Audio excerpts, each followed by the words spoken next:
Olá, boa noite. O Revista do Esporte Debate está no ar. Essa é uma edição especial do Revista do Esporte Debate. Afinal, trata-se da última deste ano de 2021. E para fechar, um papo especial, uma retrospectiva com o apanhado geral das equipes que fizeram pra valer a festa de suas torcidas, conquistaram títulos. Caso do Palmeiras, do Atlético Paranaense, do Galo Mineiro, que de certa forma roubou a cena. Aqui comigo, como sempre, Arnaldo Ribeiro e Mauro César Pereira. Muito boa noite para vocês. Passado o encontro com o Papai Noel, estamos na prorrogação de 2021, é isso? É isso, Papai Noel sempre presente, né? Deixou coisas boas para você, Luiz? Deixou. A única coisa, só não tenho certeza de que todo Papai Noel tem barba, só isso. Essa é a minha única dúvida. Eu espero que o Papai Noel deixe alguma coisa boa para o ano que vem, né? Para 2022, né? Que a gente tenha um futebol mais bem jogado e que, além disso, dê para seguir jogando futebol sem os problemas que a gente conviveu, com os quais a gente conviveu durante a pandemia, né?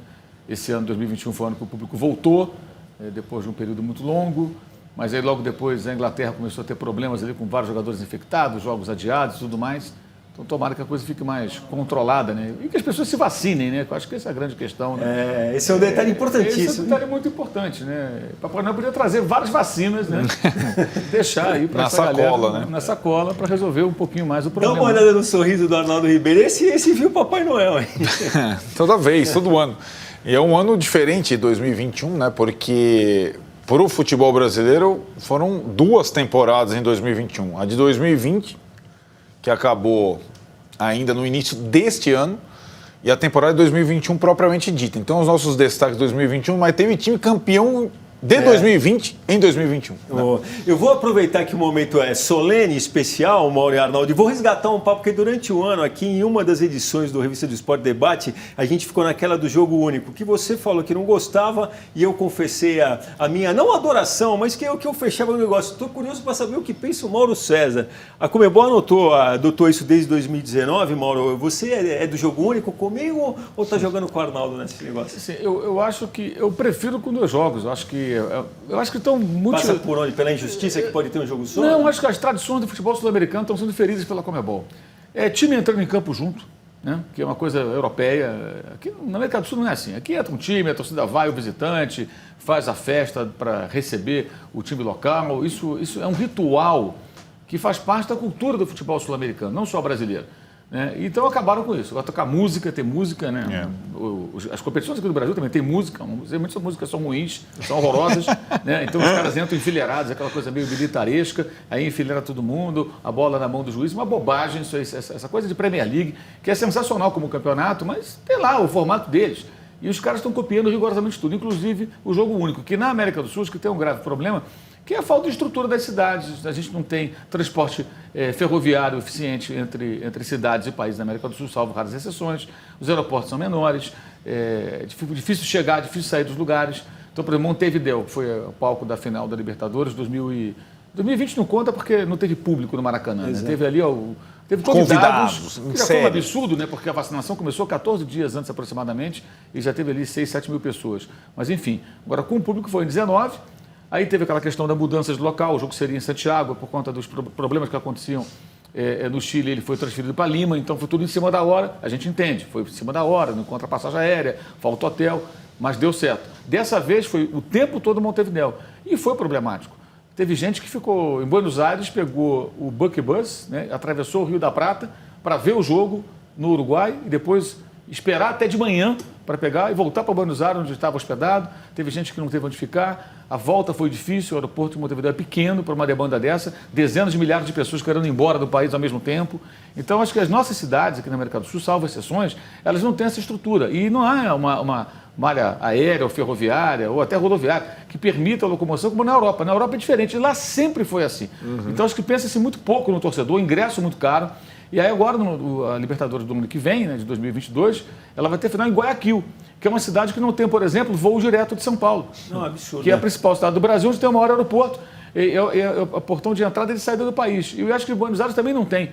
Então você vai ter que fazer conexão em Lima, em Bogotá, algum outro lugar. Vai ser fácil. É Agora, uma loucura isso. Então, para ficar claro também, quando eu falo do jogo único, não estou defendendo essa questão mesmo, acho que esse deslocamento da cidade. Eu estou falando do jogo único feito no Brasil ou no lugar, de repente, por sorteio dos times que estão ali envolvidos com a final. Porque de outra forma também, o que eu penso, eu gosto do ar que essa questão do jogo único dá para a partida. E também porque se dependesse dos cartolas e não fosse o calendário, eles não faziam melhor de 5, eu tenho certeza, Aldo Ribeiro. Já teve aqui no Brasil, lembra uns campeonatos com melhor de 3, pelo menos. Melhor de 5 eu não digo. Eu sou, assim, esportivamente a favor dos 2 jogos. Acho que faz muito mais sentido. Eu entendo vivenciar uma partida final o dia todo em função daquela partida e tudo mais, mas eu acho muito mais interessante e de acordo com o espírito do torneio, casa fora, fora casa. E, aliás, acho que na Champions League, para mim, é a mesma coisa, deveria ser assim. Não acho que tudo mais simples, pelas distâncias, pela logística que o Mauro falou, na Champions League, pelo glamour todo, mas eu também gostaria de 2 jogos da Champions League, faz falta para mim o segundo jogo.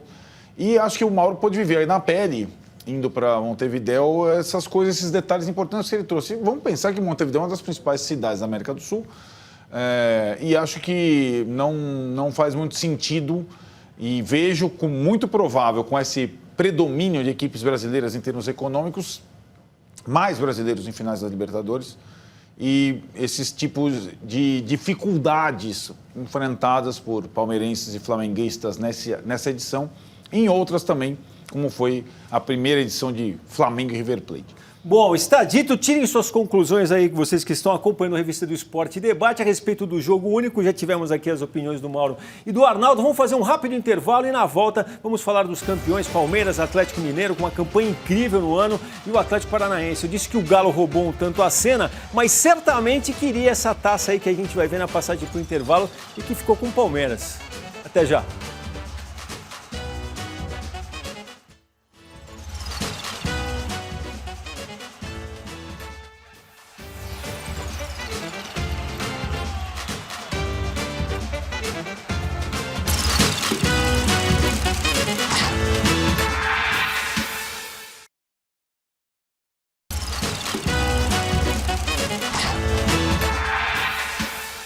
Bom, o Palmeiras terminou 2021 com 2 conquistas da Libertadores. O Arnaldo até falava disso no primeiro bloco, né? Em janeiro, campeão da edição do ano passado, e agora, recentemente, em novembro, ergueu o 3º título da história do clube, né? Ao vencer o Flamengo por 2-1. A gente vai ver umas imagens da conquista. Agora, Mauro e Arnaldo, eu acho importante, a gente falou muito, né, no decorrer, enquanto acompanhava a decisão do torneio e tal, acho importante situar isso um pouco historicamente, né? Eu considero que está entre as 3 maiores conquistas da história do Palmeiras. Sem dúvida. Até pelas circunstâncias, né, da conquista. Uma temporada que é uma temporada muito curiosa do Palmeiras, porque o Palmeiras teve uma temporada muito ruim em todas as competições. Se você pensar que no Brasileiro é um time que sempre deveria brigar pelo título, e na verdade não brigou, perdeu a final paulista para o São Paulo, foi eliminado na Copa do Brasil pelo CRB, perdeu a Recopa Sul-Americana para o Defensa e Justiça, perdeu a Supercopa para o próprio Flamengo. Ou seja, e foi um fracasso o Mundial de Clubes, que já foi em 2021. Se o Palmeiras não ganha a Libertadores, a conclusão final seria: que temporada horrível, né?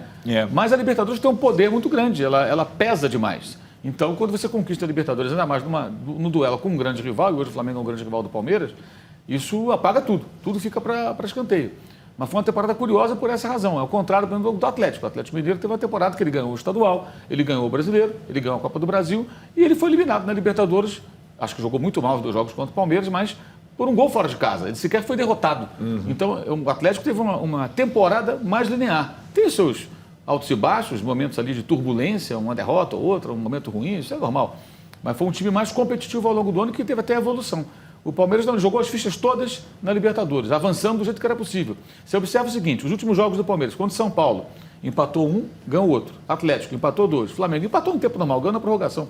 Sem o tempo extra, dos últimos 5 jogos do Palmeiras na Libertadores, ele venceu 1 contra o São Paulo. Ele empatou, ganhou. Empatou, ganhou na prorrogação. Então, se foi bem no limite, né? Isso não tira o mérito, evidentemente, mas mostra que foi uma temporada que teve um título histórico, mas de um time que não produziu aquilo que poderia produzir ao longo da temporada. Mas a Libertadores, como eu falei, ela tem um peso muito grande. Você ganha a Libertadores, tudo isso fica para trás, as pessoas passam a pensar muito pouco sobre isso. Como nós estamos aqui fazendo um balanço do ano, acho que é importante pontuar esse contexto todo e que o Abel Ferreira ficou ali, por um fio. É o tudo ou nada. Ele ganha, ok. Ele não ganha, aí tudo isso seria lembrado. Pois é, não ganhou agora, também não ganhou aquilo, não ganhou outro, não ganhou outro. Eu acho que nesse aspecto o Atlético foi um time mais consistente ao longo do ano, mesmo não conquistando a Libertadores. Não, e essa questão realmente deixou muito evidente o peso que tem a Libertadores pra gente. E quando eu falava dessas coisas dos 3 maiores momentos, né, acho que a gente vai sempre falar da Copa Rio, tão lembrada quando a história do Palmeiras é falada. Aquele time do começo dos anos 90 também, quando os estaduais até tinham um outro peso na história toda. E esse momento, né, Arnaldo? Eu acho que o Palmeiras tem momentos brilhantes na história, vários. E acho que hoje, como disse o Mauro, o título mais importante do torneio é a Libertadores, ou dos times brasileiros. Não foi sempre assim. Na época da academia não era o título mais importante. Então, eu fico pensando, por exemplo, esse time agora, recém-campeão da Libertadores, tem alguém para duelar em nome, por exemplo, com o Marcos, com o Ademir da Guia? Eu acho que o Dudu é um nome que vai estar na história do Palmeiras, não por essa temporada, não, pela todas as outras, né, que transformaram o Palmeiras num dos times mais vencedores da última década, por exemplo. Eu acho que ele tem títulos, conquistas e participações decisivas. E acho que o Palmeiras, como disse o Mauro, ele teve, de fato, a consciência do tipo de temporada que ele viveu. Então, o Abel que fez o plano, o meu plano, de fato, ele triunfou no final com o peso da Libertadores, renovou seu contrato, novo presidente, mais 2 anos de contrato. Mas chegou à conclusão também, depois de observar a temporada inteira do Palmeiras, que o time precisava de uma reformulação. E essa é a conclusão. Não é que, como o Atlético, o Mauro citou bem a comparação, o Atlético acabou a temporada super campeão e falando em enxertos para o time principal. O Palmeiras vai reformular o time principal, porque o time principal teve lampejos em 2021. Na parte ainda de 2020, na parte que ele ganhou a Libertadores e também a Copa do Brasil, não nos esqueçamos da Copa do Brasil ganhando do Grêmio, e na parte final da temporada quando ganhou do Flamengo na Libertadores. Mas o time não foi exatamente brilhante em 2021, tanto que vai ser reformulado.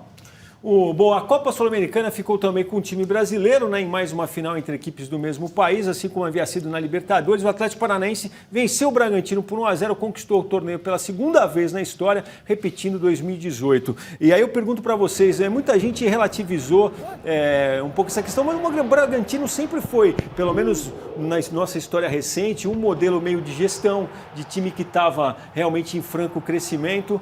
E depois o Atlético Paranaense foi viver o que viveu na final da Copa do Brasil diante do Galo. Eu queria ouvir vocês sobre esse time. Assim, eu acho que o Atlético ele conseguiu ter digamos assim, remontar o seu time, né? Que praticamente todo mundo foi embora, né? Do time que ganhou em 18 a Sul-Americana e 19 a Copa do Brasil. Ele conseguiu montar de novo um time competitivo, inferior àquele, na minha opinião. Esse time eu acho que é um time bem inferior até em relação àquele. Mas conseguiu ser competitivo, conseguiu avançar. Na minha opinião, embora tenha ganho do Bragantino nesse jogo final, errou na contratação do técnico. Acho que o Alberto Valentim passa longe de ser o técnico com um perfil que o próprio Atlético Paranaense tenta já. Ele adotou já há alguns anos. É um estilo de jogo diferente daquilo que o Alberto faz nas suas equipes, que é um técnico mais defensivista. E nem fez grandes trabalhos anteriores que justificassem essa oportunidade num clube onde muitos técnicos querem trabalhar hoje, porque é um clube interessante para trabalhar, sem dúvida alguma. Já há algum tempo. Vamos lá, você quer trabalhar no Cruzeiro, no Vasco, no Botafogo, mesmo voltando para a Série A ou no Atlético. O Atlético oferece mais. Aliás, tem acontecido agora jogadores de times do Nordeste preferindo, por exemplo, jogar lá do que jogar no Vasco. Essas opções estão acontecendo. Não, tem jogador do Fortaleza que saiu do Vasco, saiu do Botafogo, saiu do Cruzeiro. Então, o mercado de trabalho dos atletas está se modificando. E essa mesma atração o Bragantino exerce também, né? Também exerce. Agora, o Bragantino é um clube que tem uma multinacional, tem muito dinheiro, contrata jogadores jovens, mas contrata de times grandes. Vai no Inter, contrata um, vai no São Paulo, outro, no Flamengo, outro, no Palmeiras, mais um, no Atlético, mais outro, no Atlético, mais de um. Então, assim, o Red Bull Bragantino não é o Bragantino, né? É o Red Bull Bragantino, é outra história. É outro clube, é outra pegada, tem grana. E o Atlético, sem esse potencial todo, embora fature muito, não reinveste tanto dinheiro no time, acho que ele conseguiu se recuperar bem. E poderia ter tido uma temporada melhor, duelando minimamente na final da Copa do Brasil, que não conseguiu acho que muito em função da fragilidade do seu técnico. Foi uma final muito fácil. Então, foi a mais fácil da história, né? Foi. Um 6-1 agregado, um negócio que nunca tinha acontecido. E essa questão a gente está falando, centrando no Atlético, mas também o Bragantino, interessante o Mauro ter dito que considerava o time anterior melhor do que esse atual. A impressão que eu fiquei também é que perdeu um pouco o fôlego, né? No planejamento da temporada, você vê pela reta final do Brasileiro, onde o Bragantino até acabou muito bem, acho que é louvável a sexta colocação, mas venceu 2 jogos nos últimos 5. O gol do Arthur nos acréscimos contra o Internacional garantiu o Bragantino na fase de grupos na última rodada do Brasileiro. De fato, eu esperava um Bragantino brigando pelo título paulista, não aconteceu. Esperava um Bragantino sim brigando pela ponta na Sul-Americana, aconteceu, mas a final foi decepcionante, a partida do Bragantino. E esperava o Bragantino melhor do que, por exemplo, o Fortaleza no Brasileiro. Esperava o 4º lugar para o Bragantino. Pelo nível de investimento, pela questão da equipe, pela falta de cobrança, porque é tranquilo ali. O tipo de ambiente no Bragantino permite que o jovem erre, conserte, amadureça. Mas faltou um pouco de... Eu imaginava a temporada 2021 do Bragantino já num degrau acima. Não veio um título, né? E acho que já estava na hora, pela sequência de progresso do time na temporada brasileira. E acho que deixou um pouco a desejar. Não foi decepcionante completamente, claro que não. Chegou numa final de Sul-Americana e chegou na fase de grupos da Libertadores. Mas dava para... Eu imagino que talvez, não que o estadual seja um objetivo, mas conquistar um título, como foi o Bragantino velho, sem multinacional, que marcou uma época, eu acho muito importante. E acho que não basta apenas acho que produzir ou revelar ou amadurecer jogadores sem conquistas. E isso fica para o Bragantino para 2022. E é que o estadual que o Bragantino pode conquistar tem Palmeiras, tem São Paulo, tem Santos, tem Corinthians, né? Então ele tem um... Tem adversários. Vamos para o Campeonato Brasileiro. Eu só queria fazer uma costura que é interessante para grudar no primeiro bloco do nosso programa também, como quando o Mauro falou dessa questão, a gente falava do jogo único e da final deslocada em outro país. É o anticlímax que foi a final da Copa Sul-Americana, esvaziada de público e tal. Com 2 times populares, com torcidas gigantes como Flamengo e Palmeiras, é uma questão quando... A final entre Bragantino e Atlético Paranaense seria muito mais a Arena da Baixada cheia e lá o estádio do Bragantino cheio. E mais, né? Mesmo a final da Libertadores, sobraram ingressos na torcida do Palmeiras. O estádio não ficou lotado. O estádio não lotou em nenhum dos 2 jogos. Em Lima ficou lotado. Mas dessa vez, no primeiro jogo da Sul-Americana, até negócio é um anticlímax, constrangedor. Vazio, aquela coisa ali. Aí eles tentam fazer com que as competições sul-americanas sejam exportadas para o mundo, né? Aí você fala, tem uma final do que seria a Liga Europa. A Europa League da América do Sul é a Sul-Americana.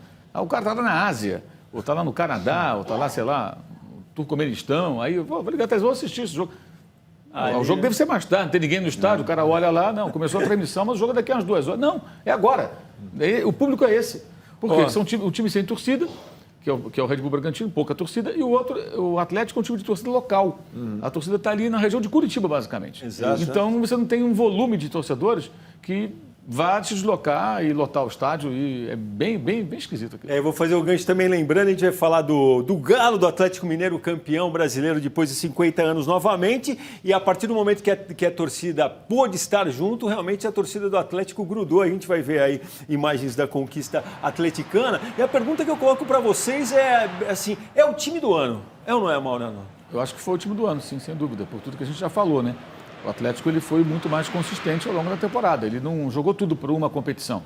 Ele ganhou 3 competições em diferentes momentos, né? Ganhou o título estadual, até sem muito brilho na final de empates com a América. No Brasileiro ele liderou quase todo o tempo, né? Assumiu a liderança, ficou muito tempo na liderança, foi campeão. E na Copa do Brasil também, ganhando praticamente, aliás, se classificando no jogo de ida contra o Fortaleza praticamente, 4-0, e assegurando o título também praticamente no jogo de ida com outro 4-0. Então, foi um time que, ao longo da temporada, ele teve uma regularidade que nenhum outro teve. Palmeiras não teve, Flamengo não teve, Corinthians também só reagiu no final. O Fortaleza, aí eu acho que não dá para comparar. O Fortaleza, acho que é a grande história da temporada, né? Sim. Porque com muito pouco, com menos, fez muito. Aí não dá para querer colocar pau a pau, é até covardia. E o Bragantino já falamos, né? E o que você diz, Arnaldo? Acho que tem o seguinte também, uma coisa que também ajudou essa boa impressão do Atlético Mineiro também, é que a gente falava, por exemplo, do Bragantino ter perdido um fôlego no final da temporada. O Atlético foi meio ao contrário, né? Meio que teve um grande finale ainda, né? Sim. Até porque teve a Copa do Brasil, que a gente já vai mostrar daqui um pouquinho também. Então, eu acho que o Mauro descreveu bem a temporada do Atlético. Foi regular, mas no alto nível, né? O momento mais discreto do Atlético foi no estadual, que é o torneio menos importante, quando o Cuca brigou com o Hulk e tal, ganhou. Depois também, é verdade. Depois do início do Brasileiro, passando pela Libertadores mesmo, com a eliminação, Copa do Brasil, foi um nível muito bom. Você falou da temporada do Palmeiras, que foi uma das melhores da história. A do Atlético, com certeza, é a maior temporada da história do Galo. É o título brasileiro depois de 50 anos, com o que eles chamam lá, sobretudo em Belo Horizonte, de tríplice coroa, comparada do Cruzeiro de 2003, acho que com alguma pequena vantagem. Você começa a comparar com outras temporadas brilhantes de clubes brasileiros. A do Atlético foi mais brilhante do que o da Libertadores, ainda com o Cuca no comando lá atrás, do que a do Vice-Campeonato Brasileiro de 77, do que as de 80, foi de 71. É fácil de visualizar. Com certeza, o ano do Galo, a temporada mais impressionante da história desse clube. Bom, um grande finale tão óbvio que a gente vai ver também imagens da Copa do Brasil. O futebol do Atlético foi tão bem que meio esvaziou o segundo jogo, né, da Copa do Brasil, né, Mauro? Eu acho que teve a capacidade do Atlético e também a fragilidade do adversário, né, que poderia ter competido mais. O Atlético Paranaense foi muito mal nos dois jogos. No primeiro jogo, um desastre. No segundo jogo também. Você vê o primeiro gol ali, o Marcinho cabeceia a bola para trás.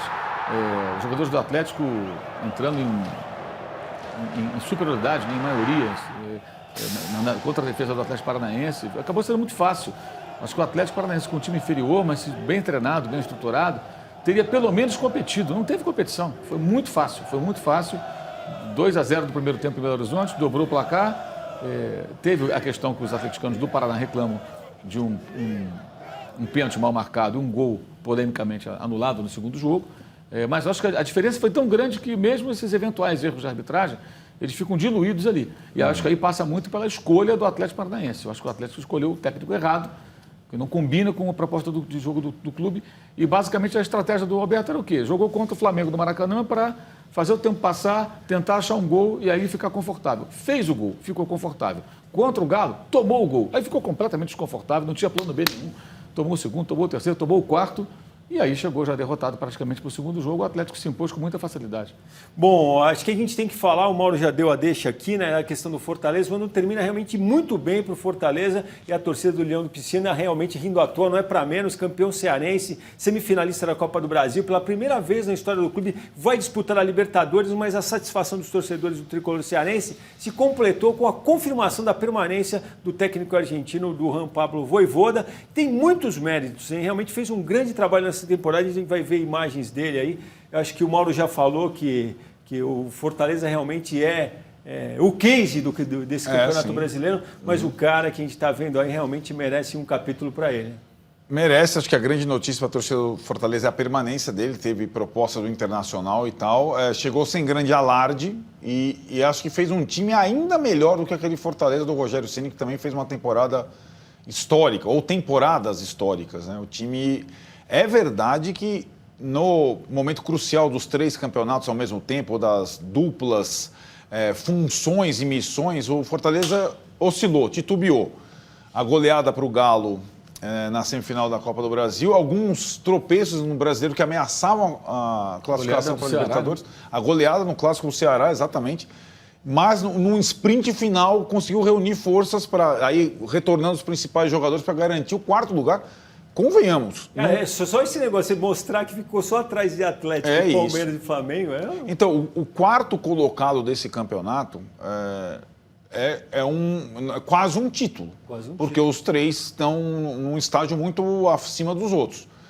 E no final acabou superando o Corinthians, que investiu para ser o quarto. O Corinthians trouxe jogadores na fase final, chegou a ter o quarto lugar sob domínio. O Corinthians na reta final, na última rodada, o Fortaleza ultrapassou.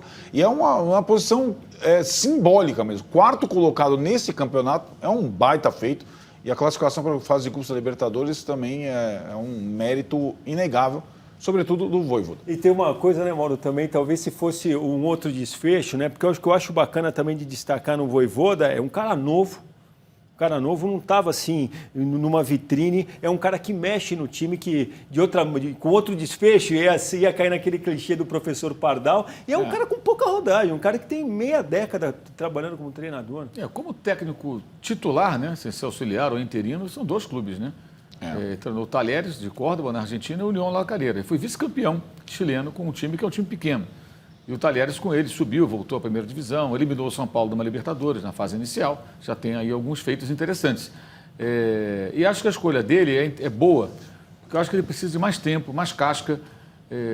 Vai assumir lá o Internacional.